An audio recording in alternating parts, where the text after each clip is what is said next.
Hello, everybody. Welcome to episode number 6 of the Game Changers podcast. My name is Quinn, and it's a pleasure to be here with you as always. My guest today is a young lady who has technology at heart. In fact, so much so that she has chosen it as a career path. Her name is Anna-Kaye Boodho.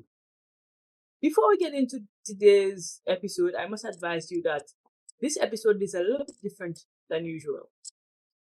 I had been experiencing some camera issues and I had to change it up a bit. So we don't have footage as normal for this episode, but we do have the all important audio and as well as, some visual stimulants and pictures that will help you understand the story. Anyway, happy listening. I hope you enjoy. Hello, Anna. It's a pleasure to have you. I was definitely looking forward to this interview. I had spoken to Keegan when I just had this as a concept in mind, and I'm so happy to actually have one of you guys on here with me. I hope you're doing well. I am, thank you. I hope you're doing well. I'm doing fantastic. Fantastic that you're here. So definitely, I'm very, very happy. To start off, tell people who you are. A little bit about yourself. Okay. My name is Anna-Kaye Boodho. I'm the operations manager for Orbtronics, and I am an educator by profession. I dabble in coding and robotics, digital literacy, STEM education in itself, and that's it basically. Wow. Wow. So is Optronics a side job for you? Well, I work here part-time, but Okay. I wouldn't really say it's a side job Right. because it is in the field that I would want to remain in. So, Okay, definitely. All right, I understand that completely. Okay, well, you spoke about Optronics, but what is Optronics really? Can you give us some insight into what the business really does?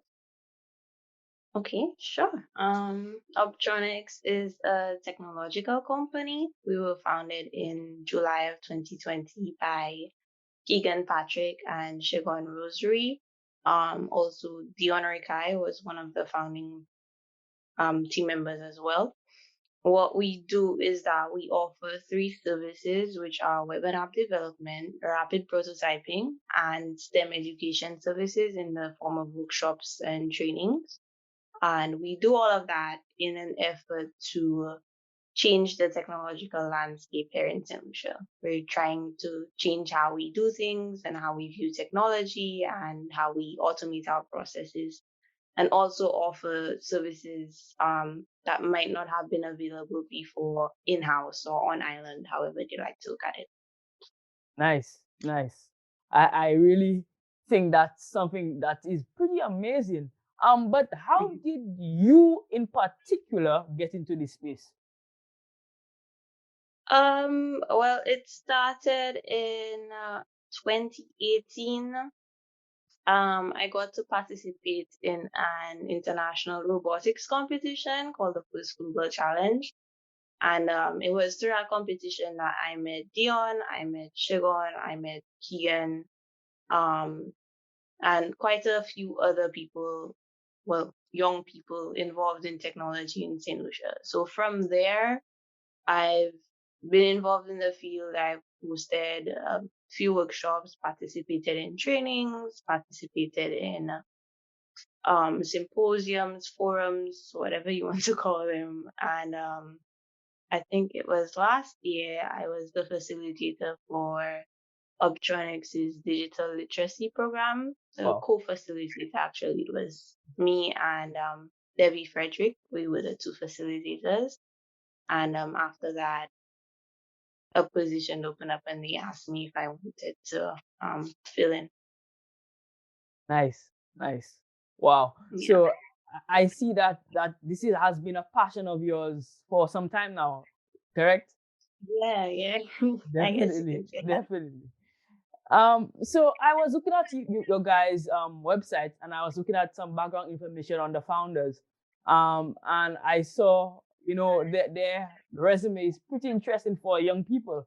I would almost say some of them look almost Elon Musk-esque, if I would say.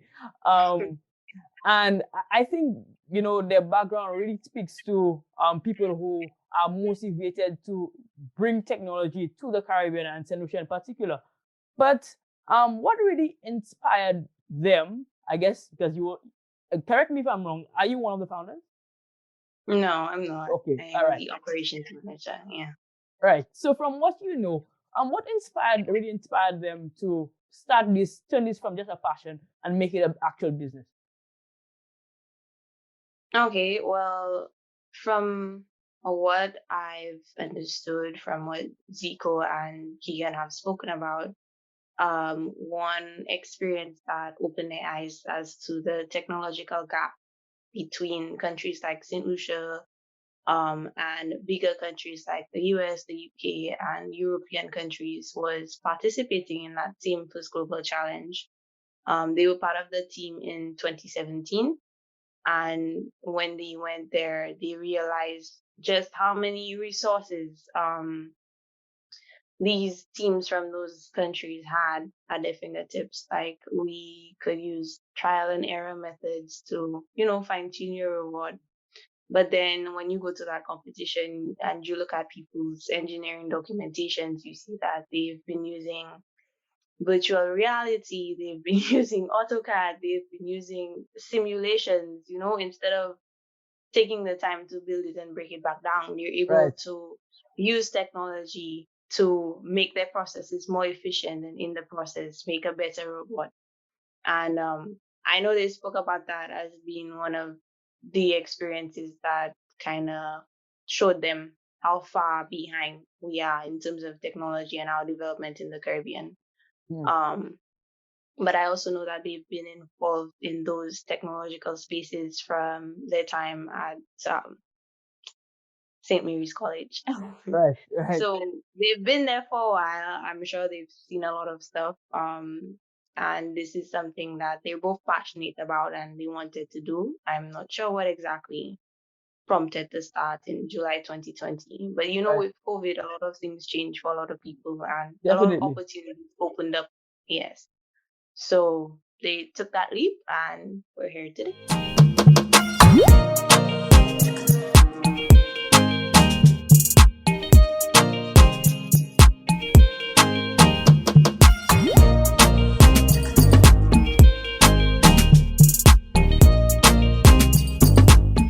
Game Changers proudly supports Kids Health Creative, a publishing house encouraging children ages 4 to 12 to live healthy lifestyles, all while having good, clean fun.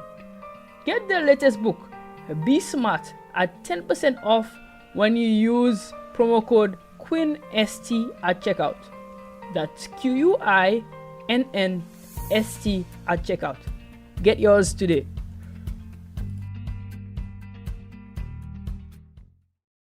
Hello, everybody.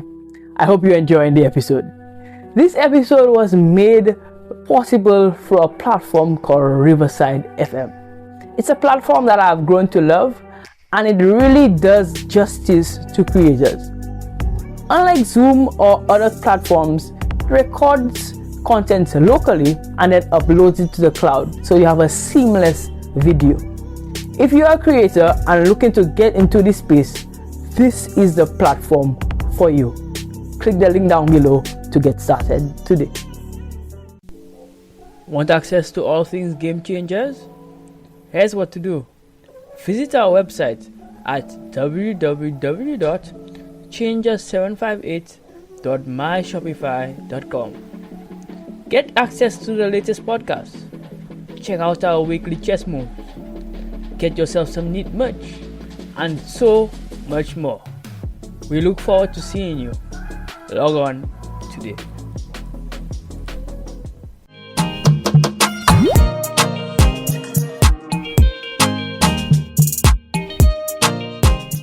So I'm kind of seeing a pathway. So they attended the symposium, right? And they realized that, I mean, we will always think that St. Lucia is behind, but actually seeing how far behind we are could really jolt us forward into, trying to improve what we have here. And I can see where the inspiration came from. By the way, I want to congratulate Keegan. I know I saw recently that I think he was accepted into MIT.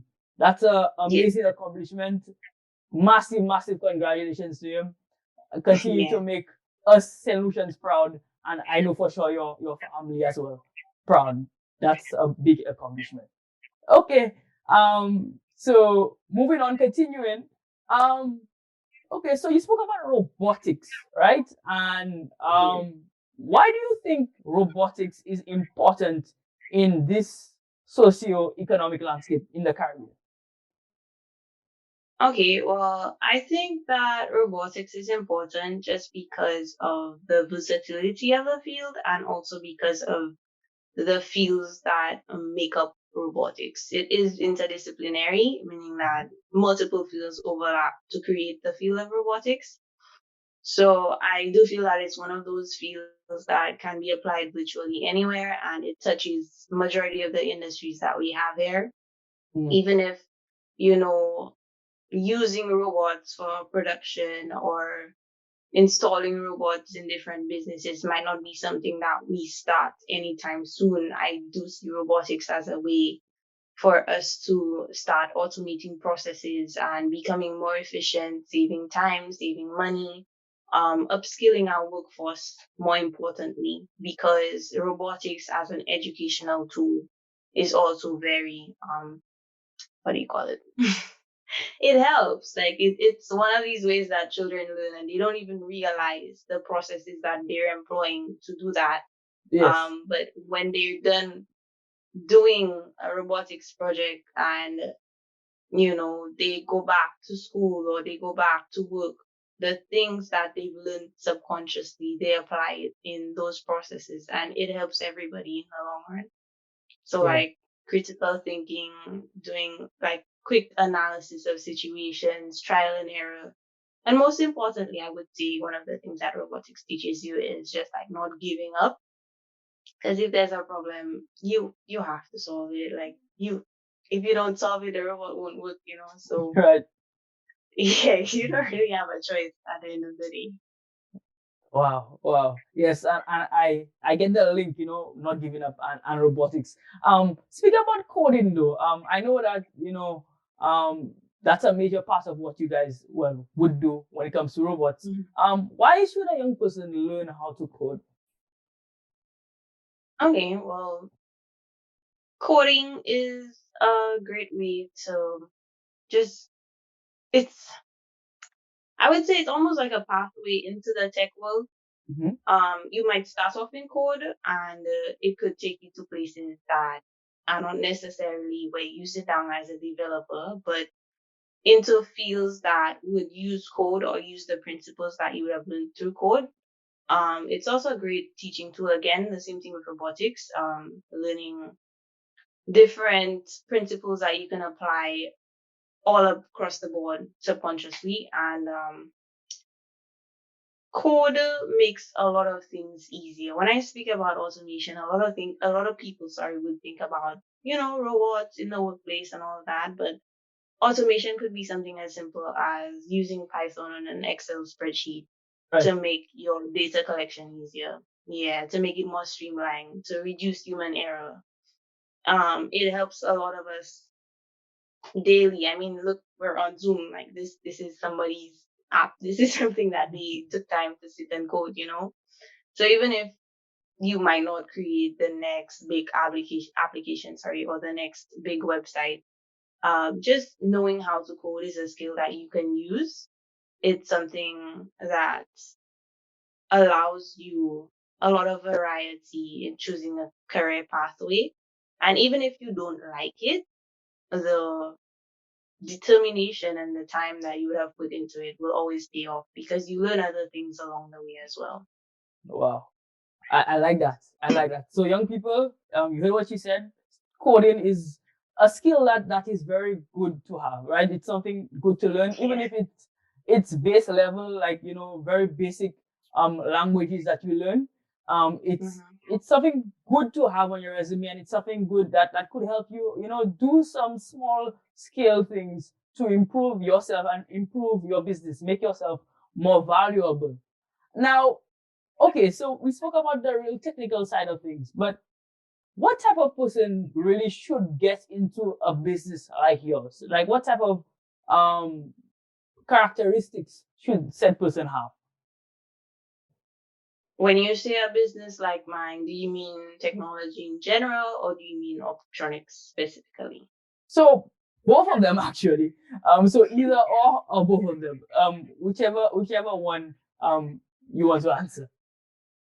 Okay, well, I guess I can answer both of them. All right. I would say for technology, you have to be willing to put a lot of time into your craft, Mm-hmm. and you have to also acknowledge that you cannot be the best at everything. You need to pick something and focus on that.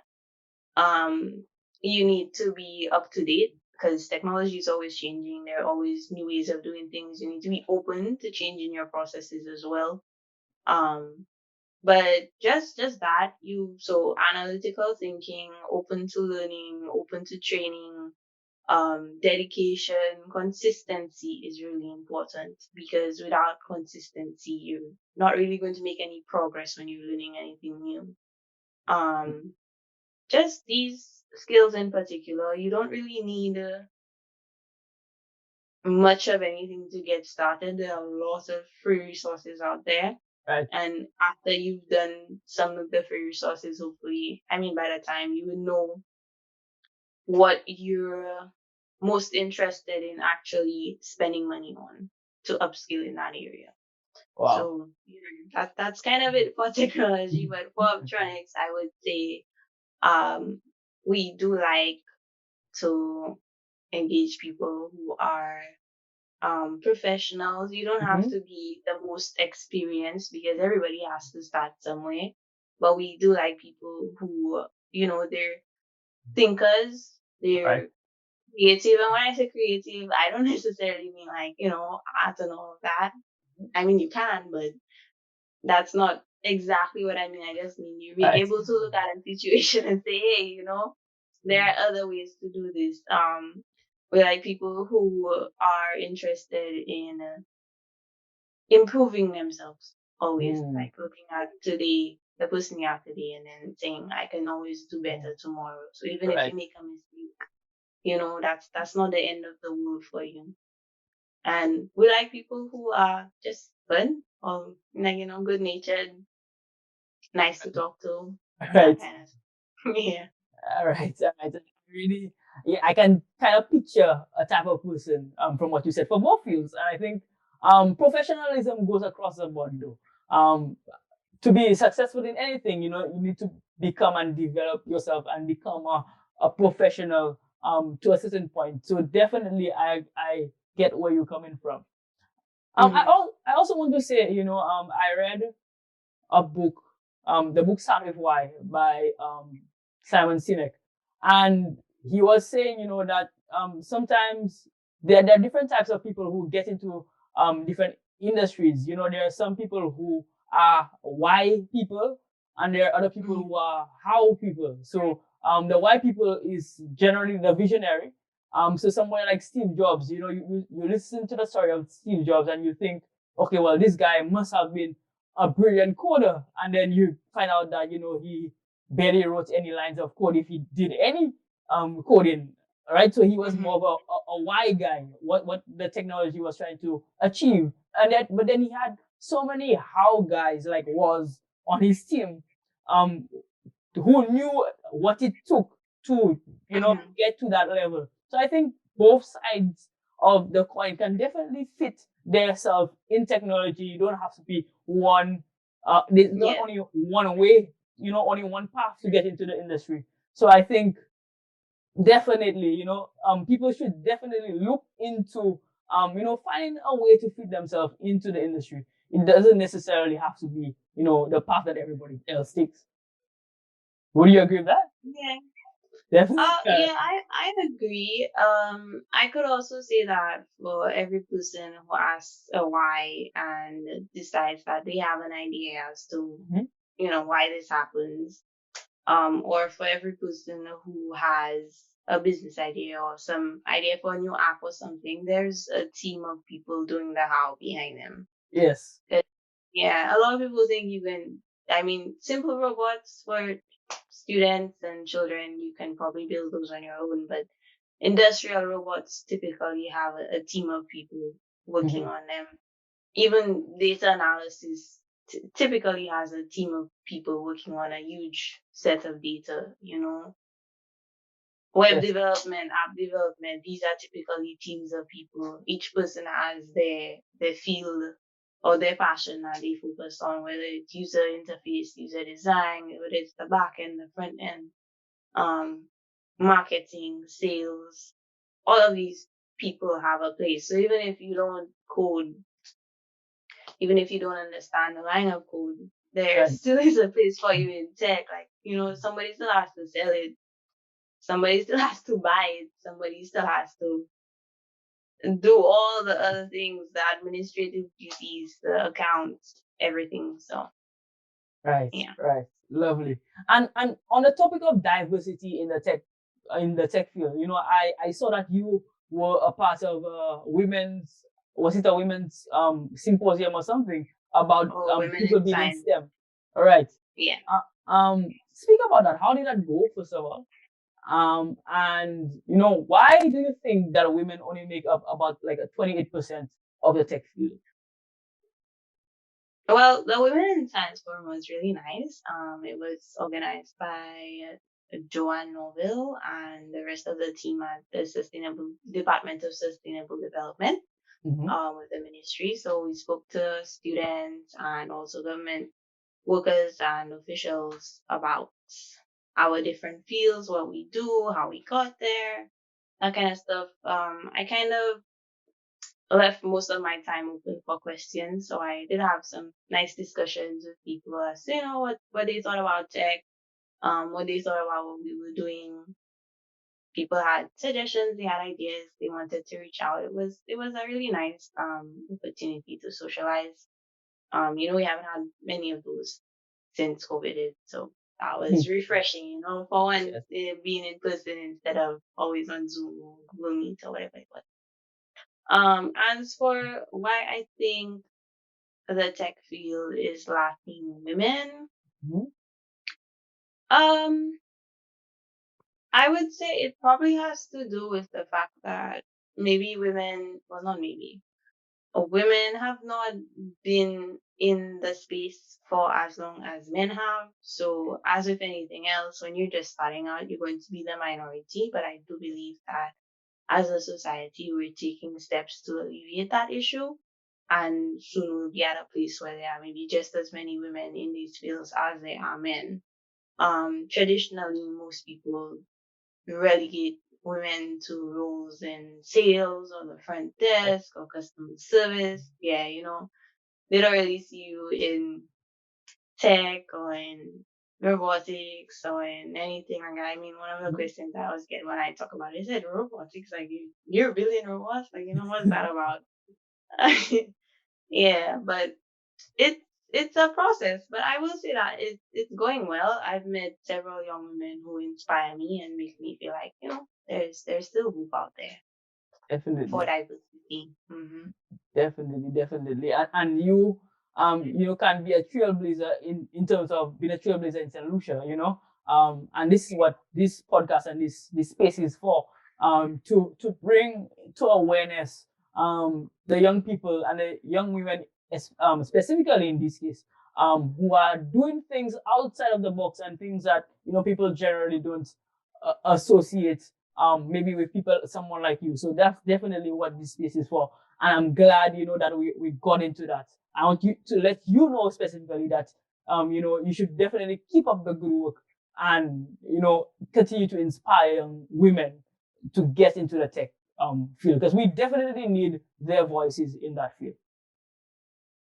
Sure, Yes, I'll try my best. definitely. Definitely. Okay, so we're kind of close to the end. My question to you is, what can we expect from this business in the future? From Optronics, I would Optronics, say definitely. greatness, just greatness. I'm All joking. right. We plan to host more educational workshops because we have realized that there is a need for them, especially for students to have extracurricular activities outside of the school system that they can get mentors, they can get support, they can get resources there. We plan on collaborating with other tech spaces in St. Lucia to continue working towards our goal of digitizing the processes and revolutionizing our economy. And we also plan on building more websites and apps. So if anybody has a website that they'd like to build, we're open and ready, available, and multiple services to help you out. And I would say the last thing is that we just plan on being a force for good in St. Lucia, helping others to do better and be better and always aim for more. Yes, definitely, definitely. That's something that I think definitely you can achieve, and with the right resources and right help, from the government and from society in general, I for sure you can reach your goals and what you want to achieve with this business. Um, like I said, wrapping up, how can people get in contact with you, with the business in particular? Okay, so to get into contact with Optronics, you can email us at info@optronics St. Lucia. Well, info@optronics St. Lucia, like ST for St. Yes. .com. You could also visit our website at optronics.co, Mhm. and there are contact details on the site as well. Our Instagram is Optronics _, and we have a Facebook and LinkedIn page. You could message any one of those with your inquiries. And if you want to reach out, we're there, open from Monday to Friday, 9 to 5. All right, definitely. We'll definitely leave the links down below so that people can get some quick access to these platforms and definitely get in contact with you guys. All right. Last question in this segment at least. A young lady in particular, comes up to you and says, "I want to be just like you one day." What is your advice to that young person? Um, maybe not just like me. Why not? I'd say just work hard at whatever you want to do and do your best at it. But if you need any help, shout me. All right, definitely short and sweet. Short and sweet. I really like it. Okay, guys. We're moving on to our chess move for today. Our chess move for today is from the book A Promised Land by Barack Obama. It's a really inspiring book for young people, young leaders, aspiring leaders, in the field, whatever field you're in. Barack Obama, as you know, was the first black president, so he was really a trailblazer, and he was one of the youngest presidents as well. And I received a quote from this book, and the quote is as follows: "But you don't choose the time chooses you. Either you seize what may turn out to be the only chance you have, or you decide that you're willing to live with the knowledge that the chance has passed you by." Wow, a powerful quote and a powerful book. The link to this week's chess move will be left in the description as usual. So make sure you get it for yourself and check out this amazing book by Barack Obama, A Promised Land. All right, so we're moving on to our quick hitters segment. The light-hearted part of what is always a serious podcast. Um, okay, so Anna, I have a couple of questions for you. First Okay. question. Describe yourself as a superhero, or what superhero would you be? Um, Maybe Batman because I like to wear black. Well, okay. That one was pretty interesting. I didn't expect that one at all. At all. So, so Batman, okay. All right, we'll take that. We'll definitely take that. Question, question number two. Apple or Android? Ooh, Ooh. that's a hard one. Yeah. Hmm. I would say Android for variety, but Apple if you want like a seamless process across all your devices. Mm. Kind of sound like you're straddling the fence there. Just a little bit. I am. You shamelessly straddling the fence. That's fine. Okay, I'll take that. I'll take that. The best of good words. You gave us a very politically correct answer, right? And a very tech-oriented answer. So I'll give you that. All right. Okay. That was a good answer. Um, Next question and final question in this segment. What's your favorite type of music? What type of music do you listen to on a morning? Maybe just about to get ready for work. What type of music do you listen to? Country and Western. Oh I'm wow. joking. I'm joking. Oh, It's not country and thank God Western. she's joking. Thank God.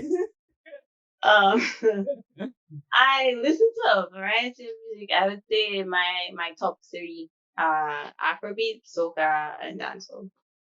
Okay. All right. Now Yeah. that I can see that one. The country and western I can definitely not see. All right. So I said that was three questions that I But was. country and Western on a Sunday Well, I mean, you don't for the really have a culture. choice. You don't really have a choice. All right. Yeah. Whether you're listening to it or not, you'll be hearing it. So that's just a solution thing, right? For those who are not solutions watching this show, that's just a solution thing on a Sunday. All right. Okay, Anna. Thank you for coming. I really, really enjoyed this conversation. I think our listeners were really enlightened, and we definitely want to hear more from you. More from you in particular, and from your business on a whole. Thank you for being who you are, and we definitely, as I said, are looking forward to hearing lots more from you. Thanks very much. You're welcome. Thank you for having me. Yeah, No I enjoyed problem. it as well. No problem. Anytime. Wow, wow, wow. What an amazing young lady.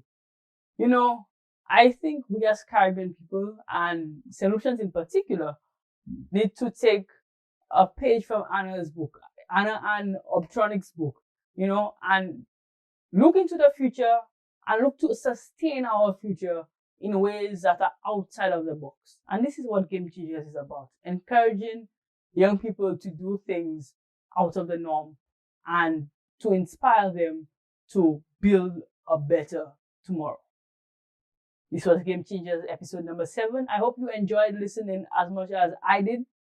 Remember to like and subscribe and get yourself Game Changers merch through the links down below. Until next time, stay hungry. Bye-bye.